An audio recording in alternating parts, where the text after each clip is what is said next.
शांति 23/1/2021 प्रातः मुरली बाप दादा मधुबन।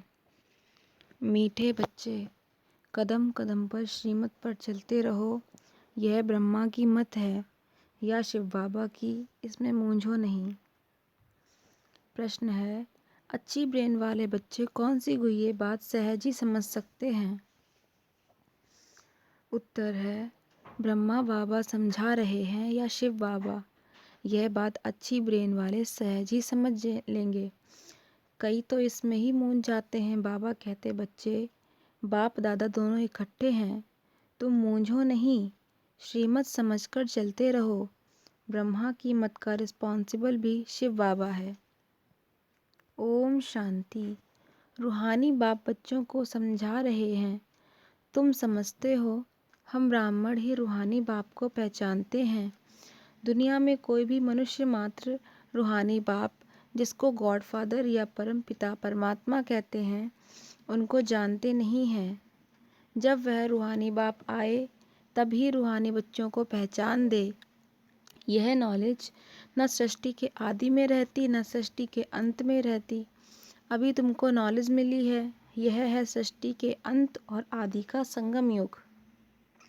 इस संगम युग को भी नहीं जानते तो बाप को कैसे जान सकेंगे? कहते हैं, हे पतित पावन आओ, आकर पावन बनाओ। परंतु यह पता नहीं है कि पतित पावन कौन है और वह कब आएंगे। बाप कहते हैं, मैं जो हूँ जैसा हूँ, मुझे कोई भी नहीं जानते।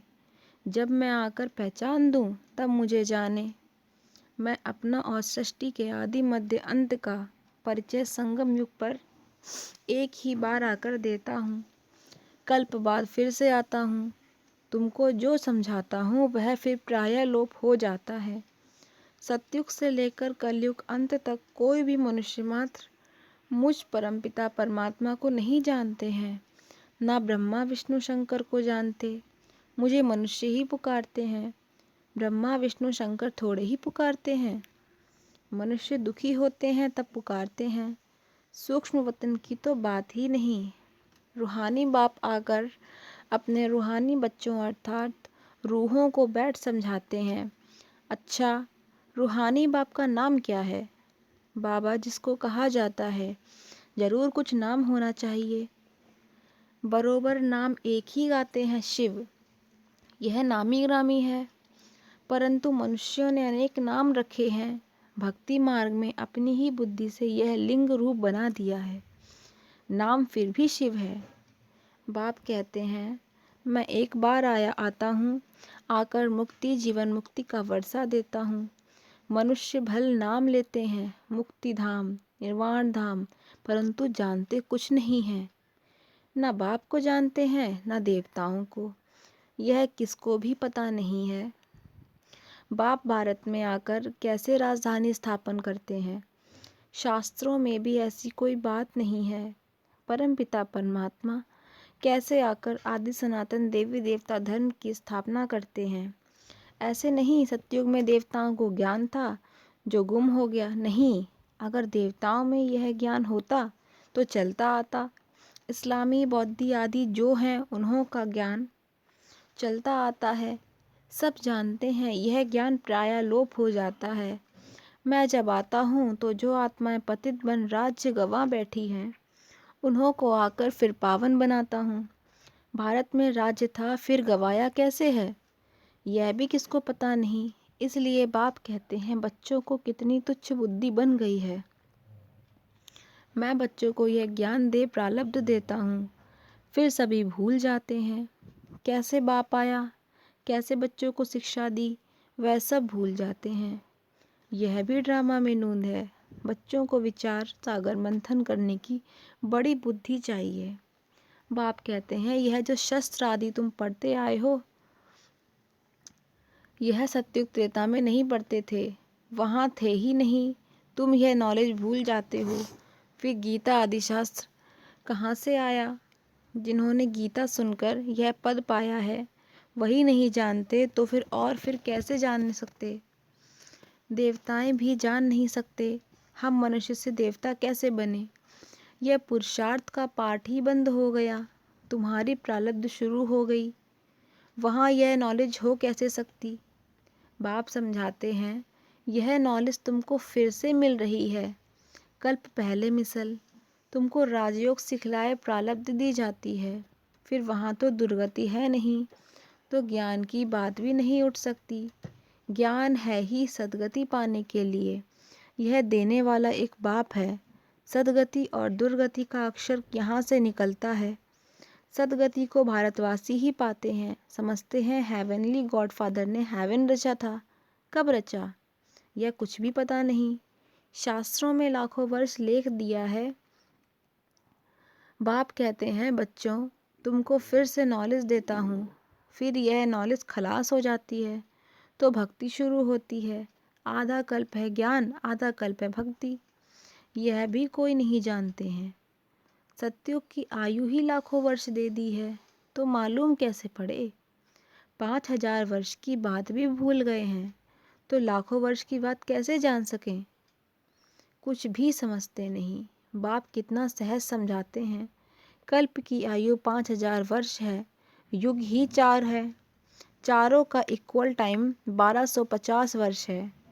ब्राह्मणों का यह मिड गेड युग है, बहुत छोटा है उन 4 युगों से। तो बाप भिन्न भिन्न रीति से नई नई पॉइंट्स सहज रीति बच्चों को समझाते रहते हैं। धारणा तुमको करनी है, मेहनत तुमको करनी है। ड्रामा अनुसार जो समझाता आया हूँ, यह पाठ चला आता है। जो बताने का था वही आज बता रहा हूँ, इमर्ज होता रहता है। तुम सुनते जाते हो, तुमको ही धारण करना और कराना है। मुझे तो धारण नहीं करना है, तुमको सुनाता हूँ, धारणा कराता हूँ। हमारी आत्मा में पार्ट है पतितों को पावन बनाने का। जो कल्प पहले समझाया था वही निकलता रहता है। मैं पहले से जानता नहीं था कि क्या सुनाऊंगा, बल इनकी सोल विचार सागर मंथन करती हो। यह विचार सागर मंथन कर सुनाते हैं या बाबा सुनाते हैं, यह बड़ी गुह्य बात है। इसमें ब्रेन बड़ी अच्छी चाहिए। जो सर्विस में तत्पर होंगे उनका ही विचार सागर मंथन चलता होगा। वास्तव में कन्याएं बंधन मुक्त होती हैं। वह इस रूहानी पढ़ाई में लग जाएं, बंधन तो कोई है नहीं। कुमारियां अच्छा उठा सकती हैं, उनको है ही पढ़ना और पढ़ाना। उनको कमाई करने की दरकार नहीं है। कुमारी अगर अच्छी रीति से यह नॉलेज समझ जाए तो सबसे अच्छी है। सेंसिबल होगी तो बस इस रूहानी कमाई में लग जाएंगी। कई तो शौक से लौकिक पढ़ाई पढ़ती रहती हैं, समझाया जाता है, इससे कोई फ़ायदा नहीं। तुम यह रूहानी पढ़ाई पढ़कर सर्विस में लग जाओ। वह पढ़ाई तो कोई काम की नहीं है, पढ़कर चले जाते हैं गृहस्थ व्यवहार में। गृहस्थी माताएं बन जाती हैं। कन्याओं को तो इस नॉलेज में लग जाना चाहिए। कदम कदम श्रीमत पर चल धारणा में लग जाना चाहिए। मम्मा शुरू से आई और फिर इस पढ़ाई में लग गईं। कितनी कुमारियां तो गुम हो गईं। कुमारियों को अच्छा चांस है, श्रीमत पर चले तो बहुत फर्स्ट क्लास हो जाएं। यह श्रीमत है पर वह ब्रह्मा की मत है, इसमें ही मूंज पड़ते हैं। फिर भी यह बाबा का रथ है ना। इनसे कुछ भूल हो जाए तो तुम श्रीमत पर चलते रहेंगे तो वह आपे ही ठीक कर देंगे। श्रीमत मिलेगी भी इन द्वारा। सदैव समझना चाहिए, श्रीमत मिलती है फिर कुछ भी हो, रिस्पॉन्सिबल खुद हैं। इनसे कुछ हो जाता है, बाबा कहते हैं मैं रिस्पॉन्सिबल हूँ। ड्रामा में यह राज नूंधा हुआ है, उनको भी सुधार सकते हैं। फिर भी बाप है ना, बाप दादा दोनों इकट्ठे हैं तो मूंझ पड़ते हैं। बात पता नहीं शिव बाबा कहते व ब्रह्मा कहते। अगर समझें शिव बाबा ही मत देते हैं तो कभी भी हिले नहीं। शिव बाबा तो समझाते हैं तो सो राइट ही है। तुम कहते हो बाबा आप ही हमारे बाप टीचर गुरु हैं, तो श्रीमत पर चलना चाहिए ना। जो कही उस पर चलो। हमेशा समझो शिव बाबा कहते हैं वह है कल्याणकारी, उनकी रिस्पॉन्सिबिलिटी भी उन पर है, उनका रथ है ना। मूंझते क्यों हो, पता नहीं यह ब्रह्मा की राय है या शिव की। तुम क्यों नहीं समझते हो, शिव बाबा ही समझाते हैं। श्रीमत जो कहे सो करते रहो, दूसरे की मत पर तुम आते ही क्यों हो। श्रीमत पर चलने से कभी झटका नहीं खाएंगे, परंतु चल नहीं सकते, मूंझ पड़ते हैं। बाबा कहते हैं तुम श्रीमत पर निश्चय रखो तो मैं रिस्पॉन्सिबल हूँ, तुम निश्चय ही नहीं रखते हो तो फिर भी मैं रिस्पॉन्सिबल नहीं। हमेशा समझो श्रीमत पर चलना ही है। वह जो कहे, चाहे प्यार करो चाहे मारो, यह उनके लिए गायन है। इसमें लात आदि मारने की तो बात नहीं है, परंतु किसको निश्चय बैठता ही नहीं, यह बड़ा मुश्किल है। निश्चय पूरा बैठ जाए तो कर्मातीत अवस्था हो जाए, लेकिन यह अवस्था आने में ही टाइम चाहिए, वह होगी अंत में। इसमें निश्चय बड़ा अडोल चाहिए।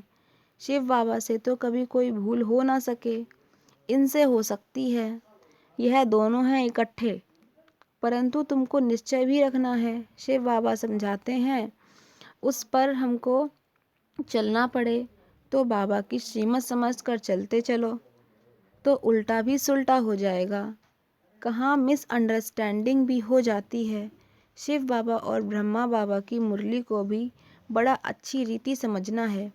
बाबा ने कहा व इसने कहा, ऐसे नहीं कि ब्रह्मा बोलते ही नहीं है, परंतु बाबा ने समझाया है। अच्छा समझो, यह ब्रह्मा कुछ नहीं जानते, शिव बाबा ही सब कुछ सुनाते हैं। शिव बाबा के रथ को स्नान कराता हूँ, शिव बाबा के भंडारे की सर्विस करता हूँ, यह याद रहे तो भी बहुत अच्छा है। शिव बाबा की याद में रहते कुछ भी करे तो भक्तों से तीखे जा सकते हैं।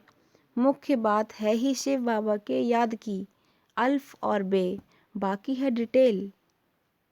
बाप जो समझते हैं उस पर अटेंशन देना है।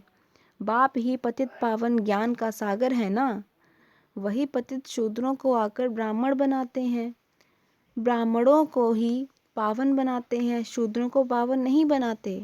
यह सब बातें कोई भगवत आदि में नहीं है, थोड़े थोड़े अक्षर हैं। मनुष्यों को तो यह भी पता नहीं है कि राधे कृष्ण ही लक्ष्मी नारायण हैं, मूंझ जाते हैं। देवताएं तो हैं ही सूर्यवंशी चंद्रवंशी, लक्ष्मी नारायण की डिनाइस्टी, सीताराम की डिनाइस्टी। बाप कहते हैं भारतवासी स्वीट चिल्ड्रन, याद करो, लाखों वर्ष की तो बात ही नहीं है, कल की बात है। तुमको राज्य दिया था, इतना अकीचार अथाह धन दौलत दिया, बाप ने सारे विश्व का तुमको मालिक बनाया, और कोई खंड थे नहीं, फिर तुमको क्या हुआ। विद्वान आचार्य पंडित कोई भी इन बातों को नहीं जानते। बाप ही कहते हैं अरे भारतवासियों, तुमको राज्य भाग दिया था ना। तुम भी कहेंगे शिव बाबा कहते हैं इतना तुमको धन दिया, फिर तुमने कहाँ गवा दिया। बाप का वर्षा कितना जबरदस्त है। बाप ही पूछते हैं ना, वह बाप चला जाता है तो मित्र संबंधी पूछते हैं, बाप ने तुमको इतने पैसे दिए, सब कहाँ गवाए।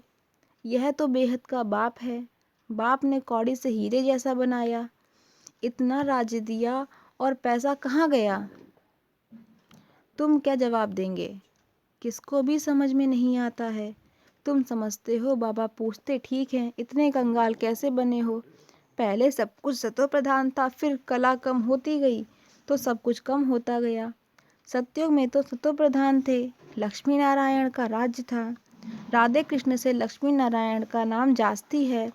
उन्हों की कोई ग्लानि नहीं लिखी थी, कोई ग्लानि नहीं लिखी है और सबके लिए निंदा लिखी है। लक्ष्मी नारायण के राज्य में कोई दैत्य आदि नहीं बताते हैं। तो यह बातें समझने की हैं। बाबा ज्ञान धन से झोली भर रहे हैं। बाप कहते हैं बच्चे इस माया से खबरदार रहो। अच्छा, मीठे मीठे से कीलते बच्चों प्रति माता पिता बाप दादा का याद प्यार और गुड मॉर्निंग। रूहानी बाप की रूहानी बच्चों को नमस्ते, रूहानी बच्चों की रूहानी बाप दादा को नमस्ते नमस्ते नमस्ते।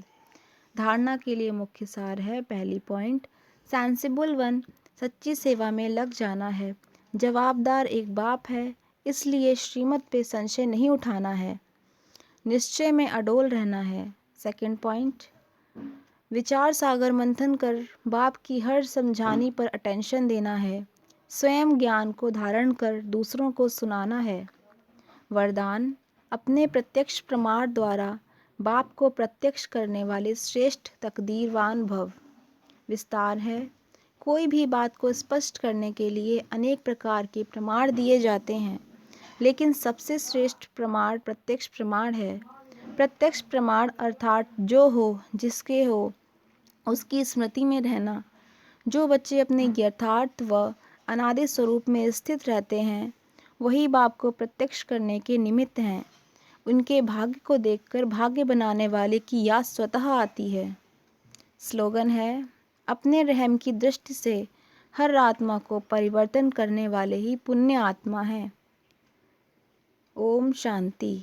Thank you for watching my video. Please like, share and subscribe my channel.